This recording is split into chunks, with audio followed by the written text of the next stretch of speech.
What do you think these pigs are? 5, 6 weeks. Maybe 2 months, probably not. They're pretty young. Month. Okay, what do we know? I like number 1. I think I'm on the other country. Okay, let me ask you some questions. Which one is the widest faced? Amanda. No, but that's just because he's fat. Which one's the narrowest? 2? Okay, 1 is awfully narrow. 2 stands the narrowest, but if we start looking at muscle shape, okay, from this view, which one has the most muscle shape? 4 would, wouldn't it? When we come down into the base of the ham, see how it's a lot deeper and fuller? There's going to be more product. If we look at 2, okay, he gets narrower as we work down on him. But then 3, does 3 have much shape? So 3 just kind of tapers into the base of his leg.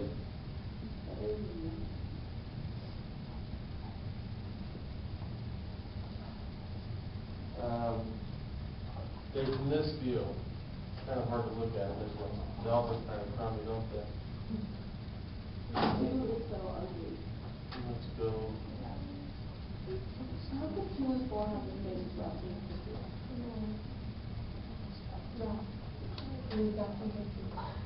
Yes.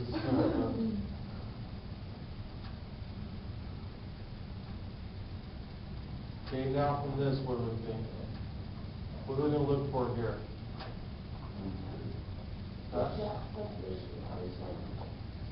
Muscle definition, and more fat. Okay. Which one do you like the least from this deal? 2. 4. I say 1. I'll look it on the right. What about 3? 3 is not like great, but it's not terrible. It kind of has like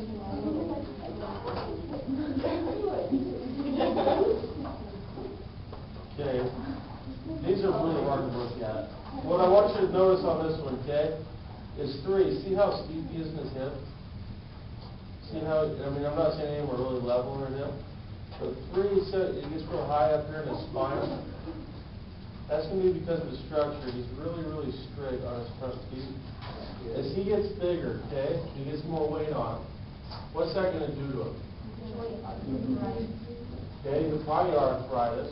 He's younger than most of them. But as he gets bigger, he's already straight when they're this small, is they put bigger weight. They get up to 250 pounds. Or if they were going to be saved as a sow in a reproduction type situation, then they get up to about 600 pounds.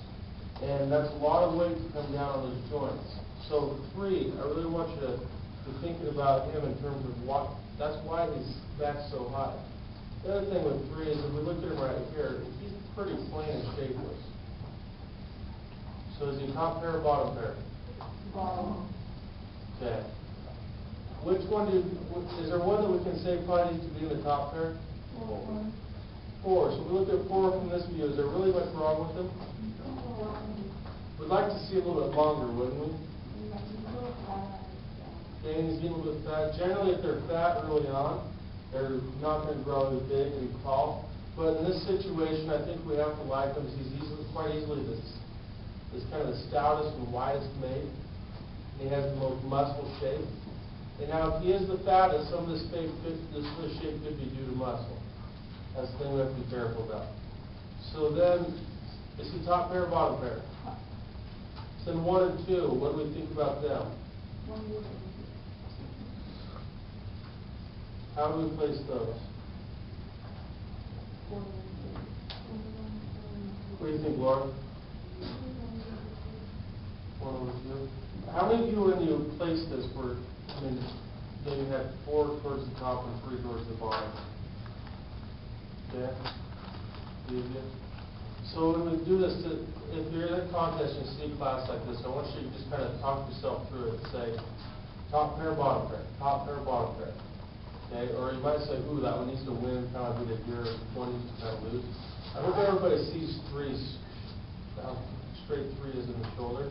If we come back here to his back leg, he's really, really straight right there.